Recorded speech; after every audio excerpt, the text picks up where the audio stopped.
Hi guys, നമ്മൾ discuss ചെയ്യുന്നത് working capital മാനേജ്മെൻറ്റിൻ്റെ cash management മോഡലിലെ രണ്ടാമത്തെ മോഡലാണ് മില്ലർ ഓർ മോഡൽ. കഴിഞ്ഞ പ്രാവശ്യം എക്സാമിന് ചോദിച്ച ഒരു ചോദ്യം, എസ്എ ക്വസ്റ്റ്യൻ ആണ് മില്ലർ ഓർ മോഡൽ എന്നുള്ളത്. അപ്പോൾ നമ്മൾ ക്യാഷ് മാനേജ്മെൻറ്റ് മോഡലായിട്ടുള്ള ബൗമോൾസ് മോഡലൊക്കെ നമ്മൾ ഇതിൽ തൊട്ട് മുമ്പ് ഡിസ്കസ് ചെയ്തതാണ്. അപ്പോൾ നമുക്ക് എന്താണ് മില്ലർ ഓർ മോഡൽ എന്താണ് എന്നുള്ളത് നമുക്കൊന്ന് നോക്കാം. MH Miller and Daniel Orr എന്നാണ് രണ്ട് എക്കണോമിസ്റ്റിൻ്റെ പേര്. MH Miller and Daniel Orr, അതിൻ്റെയാണ് മില്ലർ ഓർ എന്ന് പറയുന്നത്. They expanded on the Baumol model and developed stochastic model for firms with uncertain cash inflow and cash outflow. അതായത് Miller and or expand ചെയ്തത് എവിടെയെന്ന് വെച്ചാൽ നമ്മൾ തൊട്ട് മുമ്പ് ഡിസ്കസ് ചെയ്ത ബൗമോൾസ് മോഡൽ ഉണ്ട്. ആ ബൗമോൾസ് മോഡൽ തന്നെ ഒന്നും കൂടെ ഡെവലപ്പ് ചെയ്ത് എക്സ്പാൻഡ് ചെയ്തിട്ട് അതിൽ നിന്നും ഒരു സ്റ്റോക്കാസ്റ്റിക് മോഡൽ.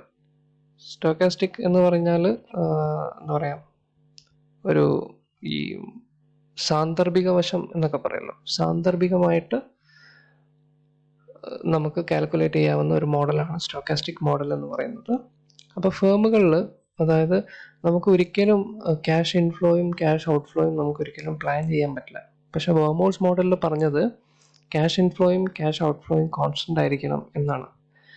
അപ്പം അങ്ങനെ അല്ലാത്ത സന്ദർഭങ്ങളിൽ, അതായത് ക്യാഷ് ഇൻഫ്ലോയും ക്യാഷ് ഔട്ട്ഫ്ലോയും അൺസർട്ടൻ ആയിരിക്കുന്ന സമയം, അതായത് നമുക്ക് ഒരിക്കലും പ്രെഡിക്റ്റ് ചെയ്യാൻ പറ്റാത്ത രീതിയിലുള്ള ക്യാഷ് ഇൻഫ്ലോയും ക്യാഷ് ഔട്ട്ഫ്ലോയും ആണ് ഒരു ഫേമിന് ഫേസ് ചെയ്യേണ്ടി വരുന്ന ഇഷ്യൂ എങ്കിൽ, അപ്പം ഒരു സാന്ദർഭികമായിട്ട് ഉപയോഗിക്കുന്ന ഒരു മോഡലാണ് മില്ലർ ഓർ മോഡൽ എന്ന് പറയുന്നത്.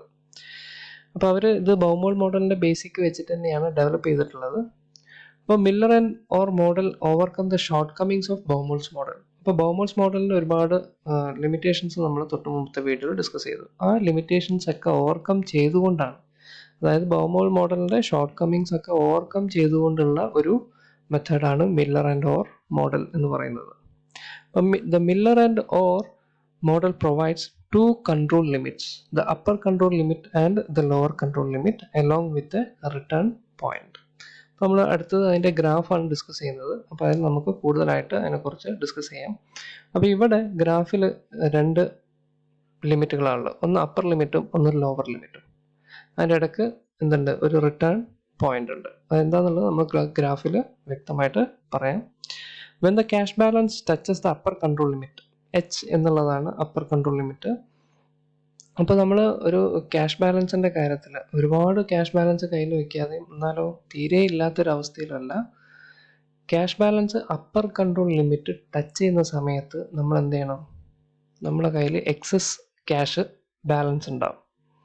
എക്സസ് ആയിട്ടുള്ള എന്താണ് ക്യാഷ് ബാലൻസ് ഉണ്ടാവും നമ്മുടെ കയ്യിൽ. ആ എക്സസ് ക്യാഷ് ബാലൻസ് വെച്ചിട്ട് നമ്മൾ എന്ത് ചെയ്യണം, മാർക്കറ്റബിൾ സെക്യൂരിറ്റീസ് പർച്ചേസ് ചെയ്യണം. അതാണ് ഒരു എന്താ പറയുക, നല്ലൊരു ക്യാഷ് മാനേജ്മെൻറ്റ് എന്ന് പറയുന്നത്. ഒരുപാട് കയ്യിലുണ്ടെങ്കിൽ നമ്മൾ അനാവശ്യമായിട്ട് ചിലവാക്കും എന്നുള്ളത് കൊണ്ട് തന്നെ ആ ബാലൻസ് വരുന്ന ക്യാഷിന് നമ്മൾ എന്ത് ചെയ്യും, ആ ക്യാഷിന് മാർക്കറ്റബിൾ സെക്യൂരിറ്റീസ് ഏതൊക്കെയെന്ന് വെച്ച് കഴിഞ്ഞാൽ നമ്മൾ പറഞ്ഞതാണ്, കൊമേഴ്സ് പേപ്പർ, പിന്നെ അതുപോലെ തന്നെ ഒരുപാട് ഫിനാൻഷ്യൽ ഇൻസ്ട്രുമെൻറ്റ്സ് ഉണ്ട്, ഷോർട്ട് ടേം ഫിനാൻഷ്യൽ ഇൻസ്ട്രുമെൻറ്റ്സ് ഉണ്ട്.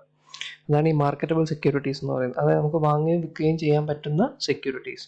ആ മാർക്കറ്റബിൾ സെക്യൂരിറ്റീസിൽ നമ്മൾ അധികം വരുന്ന ക്യാഷ് ഇൻവെസ്റ്റ് ചെയ്യുകയും നമുക്ക് ആവശ്യമുണ്ടാകുമ്പോൾ അതെന്ത് ചെയ്യും, സെയിൽ ചെയ്യുകയും ചെയ്യും. അപ്പോൾ ഈ മില്ലർ ആൻഡ് ഓർ മോഡൽ പ്രകാരം നമ്മുടെ ക്യാഷ് ബാലൻസ് ഈ ഗ്രാഫിലെ അപ്പർ കൺട്രോൾ ലിമിറ്റ് ടച്ച് ചെയ്താൽ നമ്മൾ എന്ത് ചെയ്യും, മാർക്കറ്റബിൾ സെക്യൂരിറ്റീസ് പർച്ചേസ് ചെയ്യും. അതുപോലെ തന്നെ നമ്മുടെ ക്യാഷ് ബാലൻസ് എന്താണ്, ലോവർ ലിമിറ്റിലേക്ക് എത്തിയാൽ, നമ്മുടെ കയ്യിൽ നിന്ന് ഒരുപാട് ഷോർട്ടേജ് വരുന്ന ഒരു സമയത്തേക്ക് നമ്മൾ എന്ത് ചെയ്യും, the firm will cell the marketable securities. നമ്മൾ ക്യാഷ് ബാലൻസ് വന്നിരുന്ന സമയത്ത് നമ്മളെന്താണ്, ഒരുപാട് ബാലൻസ് വന്നിരുന്ന സമയത്ത് നമ്മൾ പർച്ചേസ് ചെയ്ത് വെച്ചിരുന്ന മാർക്കറ്റബിൾ സെക്യൂരിറ്റീസ് നമ്മൾ എന്ത് ചെയ്യും, നമ്മുടെ cash balance lower control limit touch ചെയ്യുമ്പോൾ ആ സെക്യൂരിറ്റീസൊക്കെ നമ്മൾ എന്ത് ചെയ്യും, സെയിൽ ചെയ്യും. അപ്പോൾ സെയിൽ ചെയ്യുമ്പോൾ നമുക്ക് കുറച്ച് ക്യാഷ് വരും. ആ ക്യാഷ് വെച്ച് നമ്മൾ എന്ത് ചെയ്യും, ആ ഒരു ഗ്യാപ്പ് ഫില്ല് ചെയ്യുകയാണ് ചെയ്യുക. മനസ്സിലായല്ലേ?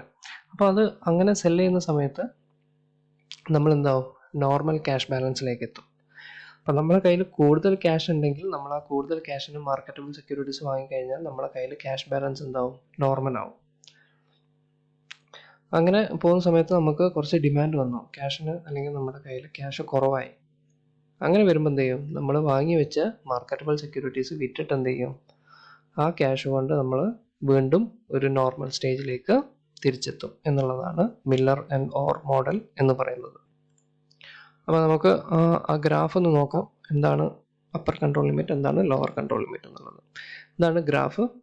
ഇതിൽ 3 പോയിന്റുകളുണ്ട്. ഒന്ന് 0, ഒന്ന് Z, ഒന്ന് H. ഓക്കെ, ഇതാണ് ഈ 0 ആണ് എന്ത്, ലോവർ കൺട്രോൾ ലിമിറ്റ് എന്ന് പറയുന്നത്. ഈ H എന്ന് പറയുന്നതാണ് എന്ത്, അപ്പർ കൺട്രോൾ ലിമിറ്റ്.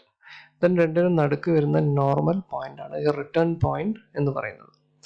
അപ്പോൾ നമ്മൾ ഈ റിട്ടേൺ പോയിന്റ്, നോർമൽ ആയിട്ടുള്ള പോയിന്റിൽ നമുക്ക് ക്യാഷ് ബാലൻസ് കൂടുതൽ വന്നിരുന്ന സമയത്ത്, അല്ലേ, അതായത് കൂടുതൽ ക്യാഷ് വരുന്ന സമയത്ത് ആ ക്യാഷ് ബാലൻസ് ഈ അപ്പർ കൺട്രോൾ ലിമിറ്റ് ടച്ച് ചെയ്ത് കഴിഞ്ഞാൽ, നമ്മളൊരു പോയിന്റ് വെച്ചിട്ടുണ്ടാവും, ആ പോയിന്റിൽ നമ്മുടെ കയ്യിലുള്ള ക്യാഷ് എക്സസ് ആയി വന്നു കഴിഞ്ഞാൽ നമ്മൾ ആ പൈസക്ക് എന്ത് ചെയ്യും,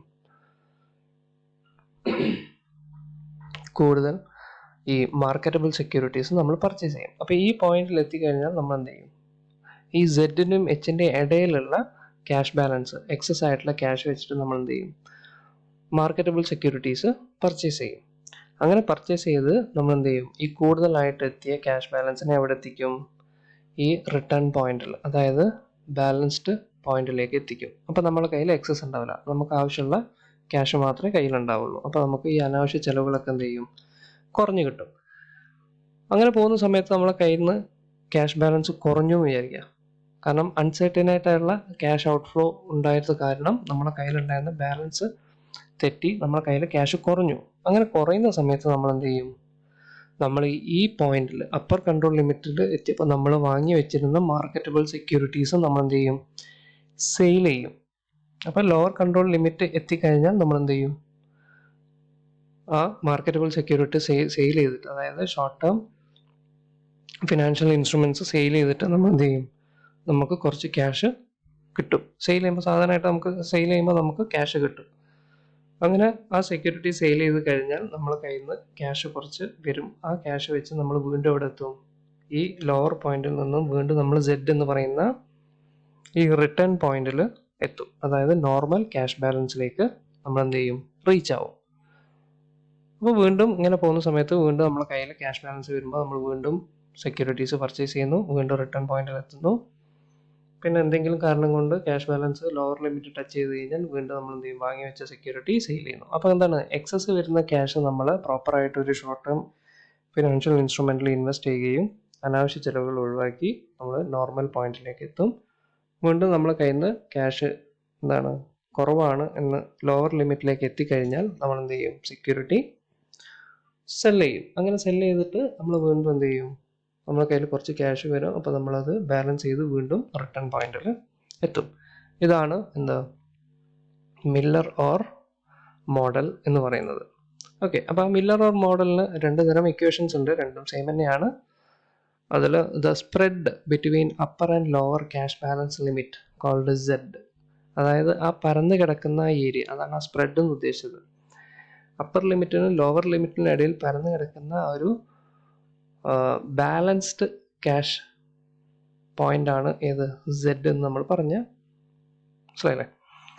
അത് എങ്ങനെയാണ് ആ Z കാൽക്കുലേറ്റ് ചെയ്യുക, ആ ഏരിയ എങ്ങനെയാണ് കാൽക്കുലേറ്റ് ചെയ്യുക എന്ന് വെച്ചാൽ, ആ റിട്ടേൺ പോയിന്റ് Z എന്ന് പറയുന്ന റിട്ടേൺ പോയിന്റ് എങ്ങനെയാണ് കാൽക്കുലേറ്റ് ചെയ്യുക എന്ന് വെച്ച് കഴിഞ്ഞാൽ, return point is equal to lower limit plus 1/3 into spread. അതിനെ ഇക്വേഷൻ രൂപത്തിലേക്ക് മാറ്റിക്കഴിഞ്ഞാൽ സ്പ്രെഡ് ഇസ് ഈക്വൽ ടു, അപ്പോൾ ആ സ്പ്രെഡ് നമുക്കറിയണമെന്നുണ്ടെങ്കിൽ ആദ്യം സ്പ്രെഡ് കാൽക്കുലേറ്റ് ചെയ്യണം. സ്പ്രെഡ് ഇസ് ഈക്വൽ ടു 3 ബ്രാക്കറ്റിൽ 3/4 into transaction cost into variance of cash flow divided by interest rate whole to the power 1/3. ഇത് അതിൻ്റെ ഡീറ്റെയിൽ ആയിട്ടുള്ള ഫോർമുലയാണ്. നമ്മൾ സാധാരണ നമ്മുടെ ഡിഗ്രി ടെക്സ്റ്റ് ബുക്കിൽ പഠിക്കുന്ന ഇക്വേഷൻ എന്ന് പറയുന്നത് ക്ലാസ്സുകളിൽ പറഞ്ഞിട്ടുണ്ടാവുക ഈ ഇക്വേഷൻ ആയിരിക്കും. Z is equal to cube root of 3BR square ആണ്, BR square divided by 4I. മനസ്സിലായില്ല? ആ Z ആണ് സ്പ്രെഡ് എന്ന് പറയുന്നത്, അല്ലെങ്കിൽ ആ ഒപ്റ്റിമം ക്യാഷ് ബാലൻസ്.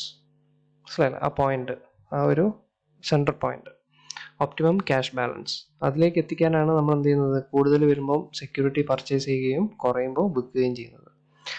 അപ്പോൾ B എന്ന് പറയുന്നത് ട്രാൻസാക്ഷൻ കോസ്റ്റ് ആണ്, R എന്ന് പറയുന്നത് variance of cash flow, I എന്ന് പറയുന്നത് ഇൻട്രസ്റ്റ് പേ പെർ ഡേ. നമ്മൾ ഓരോ ദിവസവും എന്ത് ചെയ്യണം? ഇൻട്രസ്റ്റ് കൊടുക്കണമല്ലോ. അതാണ് ഇൻട്രസ്റ്റ് പേ പെർ ഡേ.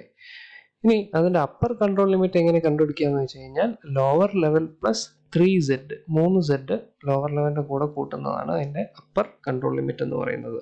അപ്പോൾ ഇതാണ് അതിൻ്റെ ഇക്വേഷൻസ് ആയിട്ട് വരുന്നത്. ഇനി നമുക്ക് എന്താണ് ഇതിൻ്റെ ഒരു പ്രോബ്ലം ചെയ്ത് നോക്കാം, എങ്ങനെയാണ് ഈ സ്പ്രെഡ്, റിട്ടേൺ പോയിന്റും സ്പ്രെഡും കാൽക്കുലേറ്റ് ചെയ്യുക എന്നുള്ളത്. ഇവിടെ ഒരു ക്വസ്റ്റ്യൻ ഉണ്ട്. A company has A policy of maintaining A minimum cash balance of ₹1 lakh. The standard deviation in daily cash balance is ₹10,000. The interest rate on a daily basis is 0.01%. The transaction cost for each sale or purchase of securities is ₹50. Compute the upper control limit and the return point as per the Miller or model. ഇങ്ങനെയായിരിക്കും question തരിക. ഇത് ചോദിക്കാൻ സാധ്യത വളരെ കുറവാണ്, പക്ഷേ ചോദിക്കാതിരിക്കാനും സാധ്യതയുണ്ട്, ചോദിക്കാനും ചാൻസ് ഉണ്ട്. ഓക്കെ, അപ്പോൾ ഇങ്ങനെ ക്വസ്റ്റ്യൻ തന്നു കഴിഞ്ഞാൽ നമുക്ക് ഈ പോയിന്റുകളൊക്കെ എന്ത് ചെയ്യണം? തന്നിട്ടുള്ള വാല്യൂസ് നമ്മളൊന്ന് എടുത്തെഴുതുക. അപ്പോൾ ആദ്യം നമ്മൾ എന്ത് ചെയ്യണം? ഇക്വേഷൻ എഴുതുക. Z is equal to cube root of 3BR square divided by 4I എന്നുള്ളത്. എന്നിട്ട് ഇനി തന്നത് നമ്മൾ എന്ത് ചെയ്യണം? എടുത്തെഴുതുക. എടുത്തെഴുതുമ്പോൾ ആദ്യം എന്താണ് തന്നിട്ടുള്ളത്? നമുക്ക് ട്രാൻസാക്ഷൻ കോസ്റ്റ് B തന്നിട്ടുണ്ട്. Transaction cost B is equal to ₹50 എന്നിവിടെ തന്നിട്ടുണ്ട്. അടുത്ത് തന്നത് ഏതാണ്? ഇനി അറിയേണ്ടത് R ആണ്. R variance. വേരിയൻസ് എന്ന് പറയുന്നത് നമുക്ക് തന്നിട്ടുണ്ട് സ്റ്റാൻഡേർഡ് ഡീവിയേഷൻ, അതാണ് വേരിയൻസ് എന്ന് പറയുന്നത്. Standard deviation in daily cash balance is ₹10,000. അത് നമുക്കും തന്നിട്ടുണ്ട്, ആറും തന്നിട്ടുണ്ട്. ഇനി നമുക്ക് അറിയേണ്ടത് ഏതാ? I ആണ്, ഇൻട്രസ്റ്റ്, അതും തന്നിട്ടുണ്ട്. ഡെയിലി ഇൻട്രസ്റ്റ് എത്രയാണ്? 0.01%. 0.01% എന്ന് പറയുമ്പോൾ അതിനെ നമ്മൾ വാല്യൂയിലേക്ക് കൺവേർട്ട് ചെയ്താൽ 0.0001 എന്ന് വരും. ഇനി ഈ വാല്യൂസ് നേരെ കൊണ്ടുപോയിട്ട് എന്ത് ചെയ്യുക? ഇക്വേഷനിൽ സബ്സ്റ്റിറ്റ്യൂട്ട് ചെയ്യാം. അപ്പോൾ ക്യൂബ് റൂട്ട് 3 ഇൻറ്റു B അറിയാം 50, R അറിയാം 10,000, അത് സ്ക്വയർ ആണ്, 10,000 square divided by 4 into I 0.0001. അപ്പോൾ അത് നമ്മൾ മൾട്ടിപ്ലൈ ചെയ്ത് സ്ക്വയർ ഒക്കെ എടുത്ത് മൾട്ടിപ്ലൈ ചെയ്ത് ഡിവൈഡ് ചെയ്ത് ക്യൂബ് റൂട്ട് ഒക്കെ കാണുമ്പോൾ നമുക്ക് കിട്ടുന്ന വാല്യൂ എന്ന് പറയുന്നത് Z is equal to 1,415 ആണ് വരിക. മനസ്സിലായില്ലേ? അപ്പോൾ അതിൻ്റെ റിട്ടേൺ പോയിന്റ് കാണണമെങ്കിൽ Z കിട്ടി കഴിഞ്ഞാൽ ഞാൻ എൻ്റെ റിട്ടേൺ പോയിന്റ് ആണ് കിട്ടേണ്ടത്. സ്പ്രെഡാണിത് Z എന്ന് പറയുന്നത്. ഓക്കെ, അതിൻ്റെ റിട്ടേൺ പോയിന്റ് കാണണമെങ്കിൽ എന്ത് ചെയ്താൽ മതി? അപ്പർ ലിമിറ്റും തന്നിട്ടുള്ള മിനിമം ക്യാഷ് ബാലൻസും കൂടെ ആഡ് ചെയ്യാം. ഐ മീൻ Z-ഉം മിനിമം ക്യാഷ് ബാലൻസും കൂടെ ആഡ് ചെയ്യാം. അപ്പോൾ നമുക്ക് കിട്ടിയ Z അറിയാം എത്രയാണ്? 1,415 പ്ലസ് നമുക്ക് തന്നിട്ടുള്ള മിനിമം ക്യാഷ് ബാലൻസ് എത്രയാണ്? 1 lakh ആണ്. അപ്പോൾ അതായത് ലോവർ ലിമിറ്റ് എത്രയാണ്? 1 lakh ആണ്. അതിൻ്റെ കൂടെ സ്പ്രെഡും കൂടെ കൂട്ടിയാൽ 2,415 എന്ന് വരും. മനസ്സിലായില്ലേ? ഇനി അതിൻ്റെ അപ്പർ കൺട്രോൾ ലിമിറ്റ് ഏതുവരെ നമുക്ക് പോയാൽ നമുക്ക് പർച്ചേസ് ചെയ്യാനുള്ള ലെവൽ ഏതൊക്കെയാണെന്നുള്ളത് അറിയാം. അപ്പോൾ അപ്പർ കൺട്രോൾ ലിമിറ്റ് കിട്ടണമെങ്കിൽ നമ്മൾ തൊട്ട് മുമ്പ് ഇക്വേഷൻ ഡിസ്കസ് ചെയ്തു. ലോവർ ലെവൽ പ്ലസ് 3Z ആണ്. Lower level plus 3Z. അപ്പോൾ ലോവർ ലെവൽ പ്ലസ് 3Z എന്ന് പറയുമ്പോൾ ലോവർ ലെവൽ നമുക്കറിയാം എത്രയാണ്? 1 lakh ആണ്. ക്വസ്റ്റ്യനിൽ തന്നിട്ടുണ്ട് മിനിമം ക്യാഷ് ബാലൻസ്, അതാണ് ലോവർ ലെവൽ എന്ന് പറയുന്നത്. പ്ലസ് 3 ഇൻറ്റു Z അറിയാം എത്രയാണ്? 1,415. അപ്പോൾ അത് രണ്ടും കൂടെ 3 ഇൻറ്റു 1,415 പ്ലസ് 1 lakh ആഡ് ചെയ്യുമ്പോൾ നമുക്ക് കിട്ടുന്നത് 4,01,245 rupees എന്നുള്ളതാണ്. അപ്പോൾ ഇതാണ് എന്ത് അപ്പർ കൺട്രോൾ ലിമിറ്റ് കാണുന്ന രീതി. സ്പ്രെഡ് കാണാനും റിട്ടേൺ പോയിന്റ് കാണാനും നമുക്ക് ക്വസ്റ്റ്യനിൽ നേരിട്ട് തരും, അത് നേരെ അപ്ലൈ ചെയ്യാം. ഓക്കെ, ഇപ്പോൾ വളരെ ഇമ്പോർട്ടൻ്റ് ആയിട്ടുള്ളൊരു പാർട്ടാണ്, നിർബന്ധമായിട്ടും പഠിച്ചു വെക്കുക. Okay, thank you.